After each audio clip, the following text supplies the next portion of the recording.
How are you? I'm well, thank you. So just a couple of quick questions. What were your favorite positive moments from last year? What are the traditions you've started implementing within the team? And what is the best piece of advice Dean Smith ever gave you? Well, I mean, the positive moments was being able to work with young kids. I mean, that's just, I say this all the time, it's a blessing and an honor to be able to do it. And so, you know, the every day on the court and off the court to be in the lives of those kids last year is something that I will remember and cherish for the rest of my life. In terms of Coach Smith and what he has taught me, I mean, we don't have enough time for me to go through all the things and the lessons he continues to teach. Right. One of the things that quickly stands out is, you know, giving people an opportunity and a chance. You know, so many people think that because I played at North Carolina, I was a high school McDonald's All-American and highly recruited, and I wasn't. I had only 2 scholarship offers going into my senior year, and that was at George Mason and George Washington. And I basically begged to go to Carolina because I wanted to be a part of the program and a part of the team and be coached by Coach Smith. And I wanted to get my degree there. And so, you know, he gave not a highly recruited recruit a chance and an opportunity. And because of that, not only did I got to go to school there and play there, but it's where my wife and I got married and raised our kids there, and now I'm the head coach here, and that's because of Coach Smith. That's awesome.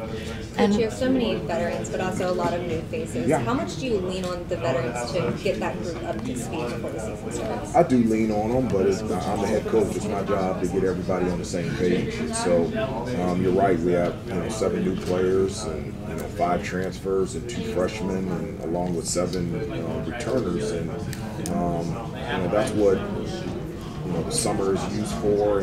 And also, and I've said this a number of times, if the only interaction I'm having with these guys is on the court, then I'm not doing my job. And so I require the guys to stop by the office at least one time a week. But one of the things that we always say as a staff is we got to touch our guys. And so I'm texting, calling, going down, having breakfast, lunch, dinner with them all the time, trying to develop those relationships. Because I always feel like you can't play for me unless you know me, and I can't coach you unless I know you. And so the only way I know how to do that is not the text and the tweet and the TikTok, it's actually talk in person. Hubert, RJ referenced grit and getting back to playing for the name on the front of the jersey. Do you feel like some of that was lost last year, or why do you think that's like such an emphasis going into this season? Well, I think there's a number of reasons why we didn't reach our full potential last year. I mean, you can go from a basketball standpoint of our inability to shoot the basketball, and we weren't a very good passing team. We were 14th out of 15 teams in terms of team assists. The discipline and the details towards the stretch. The 13 losses we had last year, 9 of them, it was a 1-possession game, and so that's a rebound here, a free throw there, a box out there. But also, I think, and I've said this before, handling is the first time that they had to handle noise from praise and prosperity, and that's the hardest one to manage and to deal with. And because you lose sight and you take your foot off the gas pedal in terms of what has actually put you in a position to be up 1 with 1:25 to go in the national championship. And when you do that, that's where the discipline and the details and those things are sacrificed. And so when RJ talks about grit, my guess is he's talking about that in terms of understanding the hard work in your preparation, in your play, that actually allows you to put you in a position to be able to experience the things that we experienced 2 years ago. And if I could follow up, last year here we were talking about who was going to shoot the ball. Obviously came into last year and really didn't work out that well. No. You obviously put an emphasis on getting shooters. We were last in ACC. It did not work out. On getting shooters. You know why you did that? I don't want shooters. We don't need shooters. We need makers. There's a difference between FGAs and FGMs. Okay, and so and I also think there is a link between shooting percentages and our lack of team assists. And so sharing the basketball, getting the ball to move, having everybody get a chance to touch it, I think is a real big emphasis for us. And but I'm interested in FGMs, not FGAs. Do you feel like you have enough makers now? I do. I feel like we have enough makers, but I like to transition to feeling like we have enough makers to knowing we have makers. Last year, Armando was doubled a lot, especially the second half of the season. Yeah, a lot. And his numbers reflected that as well. Do you have the composition now on the roster and what you'll have on the floor that will limit the amount of times other teams can double him because there's more options around him? I do. I believe that. I think, statistically, Armando's best year was his junior year, and we shot the ball really well. Everyone talks about spacing, and you can have every guy in the corner and all the way at half court, but if you don't have guys that are legitimate threats, it's just not going to be able to give Armando that type of space. And as gifted and as talented and as accomplished as he's been throughout his career, he has been at his best when he's had space. And so that's a huge emphasis on us, for us to be able to get everything we can get from him, is that we've got guys that can give him that space out there on the floor. If I can ask a follow-up on Armando, when I saw him last month, I went up to him. First thing I noticed how he's trimmer. No, he looks everything, face, everything. I said, his you look face different. I don't know what he's doing. It's not connecting, so I don't know what he's doing. It's fine. But he said that he's noticed a difference. What difference have you noticed with him being trimmer, leaner, and maybe a little bouncier? I've noticed that there's a sense of urgency of this is the last run. This is it. And how does he want to leave this place? He's experienced the highs of highs here and the lowest of lows. He's gone through a pandemic here. Like, how do you want to leave this place? Do you want your number in the rafters? How do you want to leave this place in terms of team? And I think he sees it, and he wants to make sure that he leaves in the right way. Coach RJ has talked a lot about, the close games and grit and defense, and how there's an emphasis on, those games were last year, like the Miami game, the NC State game, where you just couldn't get a stop late, or you're not making shots and couldn't get a stop. How do you think that's going to be different with this group this season? Well, my hope is it's different from the standpoint of those discipline and details are not just towards the end of the game; they're consistently throughout the entire game. And it is. I look back at all of the losses and just went through the last 2 to 3 minutes, and it literally was a rebound here, a shot here, a free throw here that easily could have turned into 4 or 5 more wins, and sometimes the ball doesn't bounce your way, but you got to make it bounce your way. A lot of energy and effort and attention to detail, and I feel like we have a group that values those things every day and consistently practices that, so that in the game it can translate to it. To follow up on your story from in there, what did you think of Armando at that 15U tournament? Like, what did you go back and report to Coach Williams after the fact? I did. I told Coach Williams, I said, I know this is real early, but there's a kid in Richmond that's pretty good, and I said, let's just keep an eye on him. So we had a number of unofficial visits for him to come up, and I got to meet his parents, and I just, instead of going other places, I went to Richmond a lot. Because I felt like he was the type of big that historically that Carolina has always wanted. A guy that can rebound and finish around the basket and protect the basket. And so I'm glad that my trip to New York was canceled, and somehow I ended up in Richmond, Virginia, and got to see Armando when he was 15 years old. Did you go through the process as a recruit, assistant, head coach, the recruiting side of things? How have you seen the process change in the era of No changes. Well, since I've become head coach, college's basketball has flipped 180. It's obviously the transfer portal has exploded, which still doesn't get you know, a lot of headlines is, you know, the extra COVID year. We still got one more year left, and the impact. We had Leaky for 5 years. I mean, just the impact. We got Brady Manning. Just the impact that it's had on teams and programs. We talked about the explosion of NIL and the involvement of agents, and that's all coming off of a pandemic. So people don't talk about that as well, and so it's been a lot. But this is a part of college basketball. The transfer portal is real. It's free agency, and it's a great way to be able to add experienced players on your team and develop them from a different direction. What adjustments have you had to make within the process yourself in the recruiting? Well, you do. I mean, you know, it's. I've had to adjust completely. I mean, you know, one of the things that I'm not fearful of, you know, are there going to be any more Armandos or RJs? You know, are there going to be any more senior night moments? And I don't know. If they're good enough, they're going to the NBA. If they're not good enough, they're going to transfer.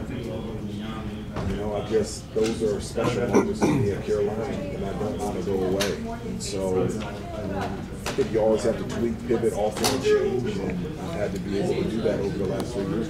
Coach, what would you say to the high schoolers who maybe feel like they've lost hope in terms of playing at the next level due to the portal? Because there's some kids out there that just, you know, it's just discouraging for them. What do you say to those high school players maybe that are, you know, looking to make that next step, but are struggling? I don't think it should be discouraging. I think it should be motivating. I think it should be motivating that there's competition coming from a different direction now. There's the transfer portal and understanding the value and appreciation of being able to get a full scholarship. That you can play a game that you love and you can get a free education at an institution that you love. And so I think it should heighten the motivation and awareness of what a gift it is to be a student athlete at whatever institution that you're at. You talked about how teams are now older, and your team in particular is older. But how much does that experience help guys coming in like Elliott and the other freshmen to adjust a little bit more because they've got so many older guys surrounding them? I think that's huge. I think you have to have it. I think you have to have legacy guys like RJ and Armando, and you have to have older guys like Cormac and Pax and Harrison that have been there before and they've done it at a high level. And having that type of example around Elliott Cadeau and Zayden High, and even young players like Seth Trimble and also Jalen Washington is huge. I like diversity. You know, I don't want a team full of, you know, incoming freshmen, and I don't want a team full of transfers. I like a combination of a number of different things, and that's one of the things that I really like about this team. You mentioned Jalen. How much more prepared is he now physically, and how much better do you see him being because he's now a year more removed from surgery? He's gotten a chance to play in some games. Well, this is the first summer in 3.5 years that he's been able to train, not rehab.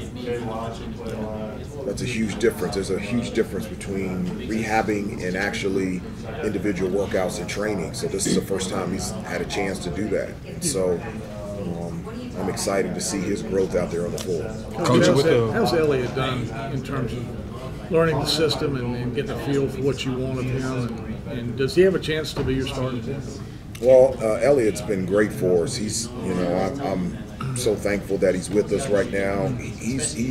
He's unique. I've only seen in college somebody like him similar has been Kendall Marshall in terms of his ability not only to pass, but to get it to his teammate like in the perfect position to be able to do something on the offensive end. He brings a unique and special gift from the standpoint of like he actually celebrates more passing the ball than he does scoring, and that's really rare in college now, or in basketball in general, is that type of unselfishness and teamwork. And so I'm glad he's here, and we need him to be really good this year. Coach, I know that it's you know, really early still and still trying to figure out what you have in place. This is a program that has primarily predicated a lot of its success on its rebounding, specifically offensive end, and getting out in transition. How do you feel in terms of the team that you have on getting back to that? Yeah, I do. You know, from an offensive standpoint, every day, all day, every second, we talk about pace. And I want to be the fastest team that we could possibly be in the country, from free throw line to free throw line. And then once we get into our sets, we run it with purpose and pace. And that's the way that I like to play, and that's the way that we're going to play this year. And you're right, rebounding is the foundation of our program, and it's like that every year. You know, I tell the guys there's 3 areas that you got to check the box in. You got to rebound, you got to be a good defensive team, and you got to take care of the basketball. If you check those 3 boxes, you'll be in every game. And every time that we have won all 3 of those in the 2 years, we're undefeated. Every time in the last 2 years, we've done 2 out of the 3. Any sequence, we're 30-4. So there's success in getting after it defensively, rebounding, and taking care of the basketball. And when we were here on last year, I was kind of asking you about where do you feel like your team, you know, really needs to be, or what areas to improve on. And you said, you know, we're hungry, but I need us to be starving. And we're not at that point yet. Do you feel like this team's starving? I do, but we'll find out soon. We'll find out soon. Thanks, Coach. Hubert, to go back to Elliott real quick, how much do you see him and RJ potentially sharing the court together? Obviously, RJ has, you know, kind of the experience that he does. You mentioned Cadeau's passing ability. How much do you kind of see them being able to share the court together again? Well, I mean, you got to have 5 players out there, so there'll be 5 players at all times sharing the court out there. And one of the things that I love to have is as many playmakers out there on the floor as possible.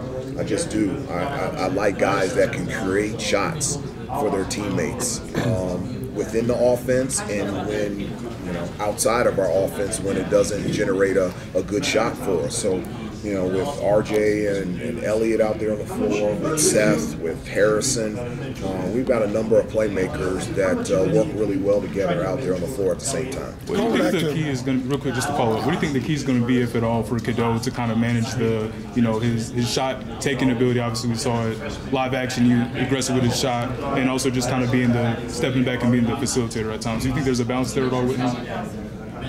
I think there's a balance, but it's, I don't think it's an issue or a problem at all for him. He's a basketball player, but it's not just him. You know, Zayden High is a freshman who is playing extremely well, and I've been very pleased with him in terms of his versatility and toughness and rebounding and defense on both defense, and so I'm happy with both freshmen. Going back to Brennan's question about Armando when you first saw him, how early after meeting him did you get a sense of his silly streak?